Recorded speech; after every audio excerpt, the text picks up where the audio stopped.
Baby Shawties, welcome to our last video lesson for Section 4 and our chapter on static electricity. We just got done talking about how to find the strength of an electric field surrounding a source charge, whether it's positive or negative. So what we're going to do today is actually think about what an actual electric field looks like around these source charges. So again, the idea of an electric field is used to describe or to give us an idea of how an object affects another object without actually making contact with it. So we know that when we have two, let's say, opposite charges that they're going to attract, we know that if they're two like charges, they're going to repel, but that occurs with space in between. So the idea of something affecting a region of space is a very tricky idea to understand. This is the same thing we see with gravity, with magnets, right? Those field forces that we're able to see forces occur over a long distance. So Michael Faraday is the guy that really came up with this idea of what a field is, that essentially a charge, a mass, or whatever it is going to affect a region of space that's then going to affect other objects near it. Okay, so in terms of our source charges, we have a positive source charge and a negative source charge. What Michael Faraday did is he defined this as in how a source charge would affect a positive test charge. So as I go through this, I'm going to be explaining how each of these would affect a positive. So for a positive source charge, how would this affect a positive test charge? Okay, think of this as big Q and little q. Okay, so how a positive source charge would affect a positive test charge is that two positive charges we know will repel. So this little test charge will be pushed away from the positive source charge. So by that definition, what we said is that the electric field around the positive source charge is directed outwards. You'll see all these arrows, these vectors that are pointing outward, okay? What those arrows represent is they represent the direction in which a force will be applied to that positive test charge. So they're going to radiate outward. A negative source charge is going to be the opposite of that. If I were to place a positive test charge in this space, it's not going to be pushed away, but it's going to be attracted towards it. Okay, so it means it's going to be pulled in. So we can differentiate between a positive and negative by the direction of their electric field. So we can view all these arrows or these vectors around an electric field as pointing inward, okay, because that is how a negative charge would affect a positive charge. Now, going further, we could then look at, okay, what if we have multiple source charges in the same spot or near each other? So that means two charges that would be about equal in magnitude that would affect space around them equally.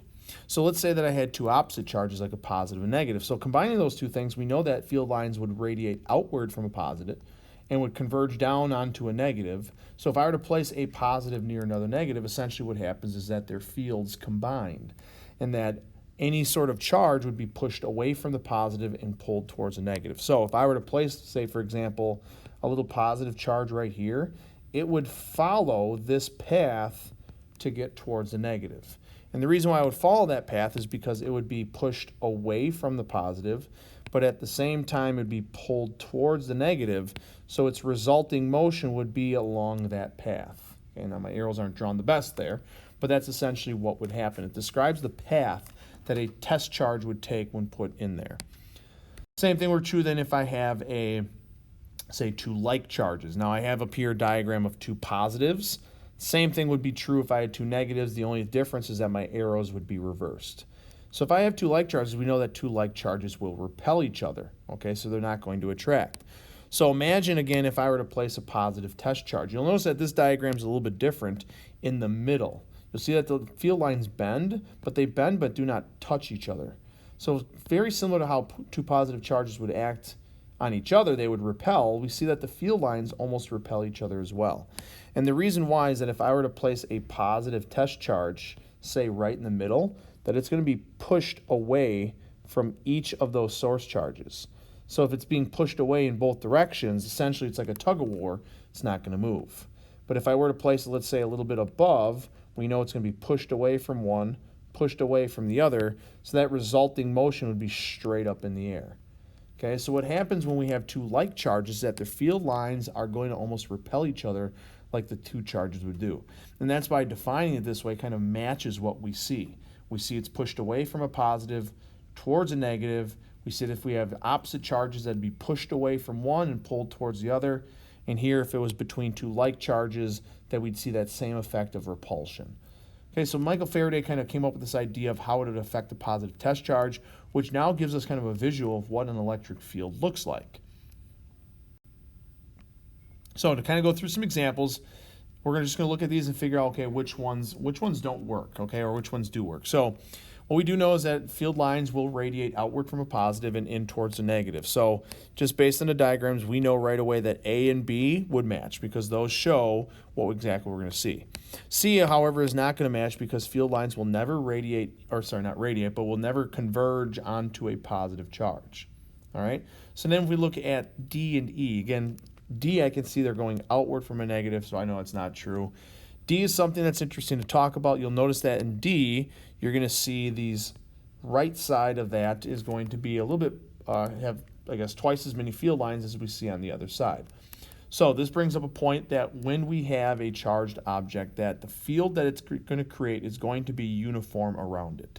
That if we have a single charge like this, we're not going to see one side of the charge be a larger amount, and the other side be different. We're going to see that it's going to be uniform. So if you look at these other diagrams here, this would be a uniform field, this would be a uniform field. Even though these two are incorrect, they are correct in that they're uniform. So D would not work out because we have more field lines on one side than we do on the other. All right, so we have our electric field drawn here between two positive charges. We want to know what did this individual do wrong.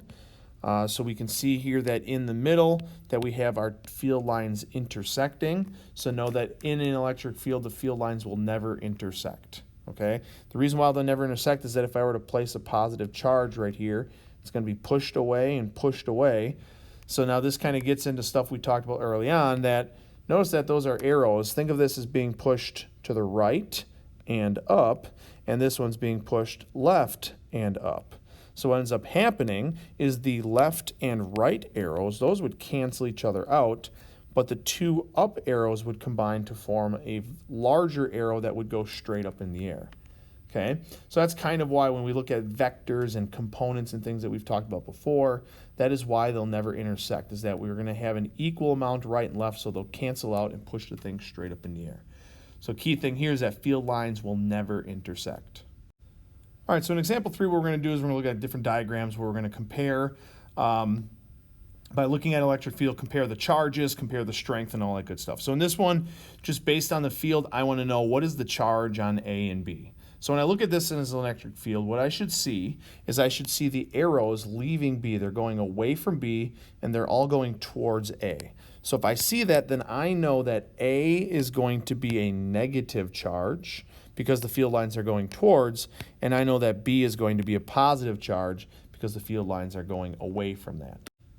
All right, in this example, what we're going to do is look at the electric field around two like charges, and we're going to just simply think about the strength of the electric field at different points. So think about what we did last class. We talked about how the electric field is essentially can be solved by that KQ over D squared. Now, what I have here are two electric fields, but the key thing here in terms of the strength is that the strength of the field is dependent on two things. It's dependent upon the source charge. So here, notice I have two source charges that are both positive. It's also related to the distance squared. So we saw that inverse square law, that the further away we get, the weaker the field is going to be. So using these two ideas, we're going to try and rank points A through E from smallest to largest in terms of the strength of the field. Okay, so the smallest field, obviously if these are two like charges, you can see that D is going to be the smallest. Okay, D is exactly in the middle between those two charges, and again, that is where D is going to experience a force of repulsion both to the right and left, so essentially they're going to cancel out. Okay, so what we're going to do then is compare that to A, B, C, and D. So when we look at A, B, C, and D, what's going to help us to compare their strength is going to be their distance away from those two source charges. So it gets a little sassy because obviously we can see that B is going to be the closest one of those source charges. So I can probably assume that B is going to be the one with the strongest source of repulsion, because it is the closest to that. What gets in the question is A, C, and E. Now, when I look at this, I can tell that A is the furthest away from my two source charges. So because A is the furthest away, I'm going to assume that A is going to be the next weakest from D because its distance away from the source charge is the greatest compared to C, E, and B. Okay? Now what comes into question is C and E. And the reason why this is tough is because E is close to this charge, but is also very far away from here. So if I look at the strength of the fields, it's going to be pushed away from that positive charge on the left, but because it's further away, that push is not going to be as strong. But it's also going to be pushed away from this charge, but because it's close to it, it's going to be pushed a little bit stronger. So what we're going to get is a resulting force that would be a combination of those two. Now we talked about C already, that C is going to be pushed equally, we're going to be pushed equally by both, not as strong. However, because they're both being pushed upward, it's going to create a larger upward force. So the question is C and E, because if I compare those two, I know that looking at distance is challenging because it's further away from the other. So if I were to rank these, I would assume that probably E would go first because it is closer to one of the charges, and then C would be the next one because it's, again, right smack dab in the middle, but not exactly in the middle. Okay, why don't you try this example on your own then? What we're going to do here is just identify what would be the charges on A, B, C, and D based on their field lines.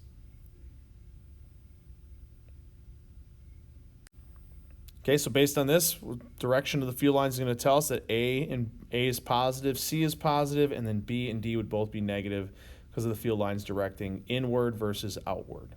Okay, so what we're going to do here is we're going to compare the strength of the electric fields around these charges. So we know that, again, direction, positives will go away, negatives will go towards. So in terms of strength, how do we represent the strength of an electric field on a diagram?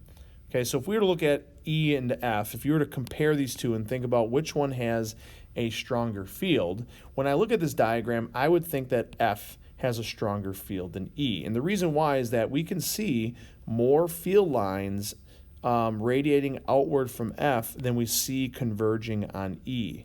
So what that means, because we're drawing more field lines, is I know that E is going to be smaller than F, okay? So what we're going to look at here is the number of field lines is going to give us a general sense of the strength of that electric field. So then if I were to compare G, H, and I on their strength, I know that I has the least amount, of field lines coming through, and then we would have G, and then obviously we can see that H has the most field lines. So again, this would be the smallest all the way up to the greatest in terms of its strength. All right, so what we talked about today again was the whole concept of an electric field, but more so focusing on what an electric field looks like around different source charges, whether it's a single source charge or a collection. And hopefully from this you have a good understanding of what an electric field looks like, as well as being able to determine the strength of an electric field vectorially looking at a picture. So if you guys have any questions, jot those things down. Otherwise, we'll see you in class. Peace out.